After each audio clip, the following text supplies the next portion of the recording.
ଆସିବ ଆସିବ ଆସିବ ଅଳ୍ପ ଦିନରେ ଫେରେ ଆସିବ।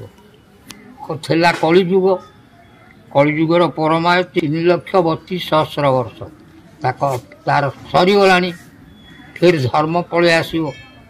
ସବୁ ଲୋକଙ୍କ ହୃଦୟରେ ଧର୍ମ ଭାବ ହବ।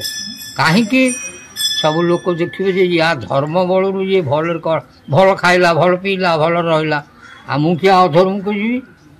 ମୁଁ ପଳେଇ ସେଇଥିରେ ସବୁ ଏଇ ଯେମିତି ପଳେଇଛନ୍ତି ସେଇଥିରେ ଅଧର୍ମରେ ଏଥିରୁ ପଳେଇ ଆସିବେ ଫେରେ ଧର୍ମ ହବ। ମୁଁ କହିଲି ହଁ ହବ, ହବାର କଥା ହବ। ଏ ବାଟ ଧର ଆମେ କିଛି ଜାଣିନି କହ କି ଯାଇଥାଏ କି ମୁଣ୍ଡିଆଟେ ମାରିକିରି। ଆପଣଙ୍କ ଭାଇ ନାଁ ଭଲ ନାଁ କ'ଣ ଆପଣଙ୍କର? ଆପଣଙ୍କ ନାଁ କ'ଣ ଆପଣଙ୍କର? ମୋ ନାଁ ବଂଶୀଧର ରଣା।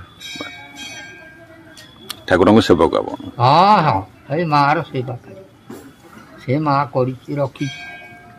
ସବୁ ଗଲେଣି ମହାପୁରୁଷ ମାନେ ସବୁ ଗଲେ ବାପା। ସେମାନେ ଥିଲେ, ସେମାନେ ସବୁ ଯୋଉ ମହାପୁରୁଷ ମାନେ ଥିଲେ ସବୁ ଆମର ପିତୃପିତା ମାନେ, ସେମାନେ ସବୁ ଧର୍ମକର୍ମୀ ଥିଲେ। କାହିଁକି ସେତେବେଳେ ଆମର ଥିଲା, ସେତେବେଳେ ଏଗୁଡ଼ାକ ସବୁ ପକେଇଲେ ବହୁତ ଟାଇମ୍। ସେସବୁ କ'ଣ ଥିଲା, ଆମର ସବୁ କର୍ମ ଥିଲା। 36 ପାଟକ କରିଥିଲେ। ସେ ଦେଖିଲେ ଯେତେବେଳେ ସଂସାର ବଢ଼ାଗଲା, କହିଲେ ଏଗୁଡ଼ା ସବୁ ତ କଲେ ସବୁ କାଉଡୁ ବାଉଡୁ ବାଡ଼ିଆ ବାଡ଼ି ହେବ ମରେ, ସବୁ ପାଟକ କରିଦେବା। ଯେଝା ପାଟକ ଧରିକିରି ଯେଝା ଚଳିବେ। ଆଉ କାହିଁକି ବାଡ଼ିଆ ବାଡ଼ି ଗଣ୍ଡଗୋଳ କୌଣସି କିଛି ହେବେନି।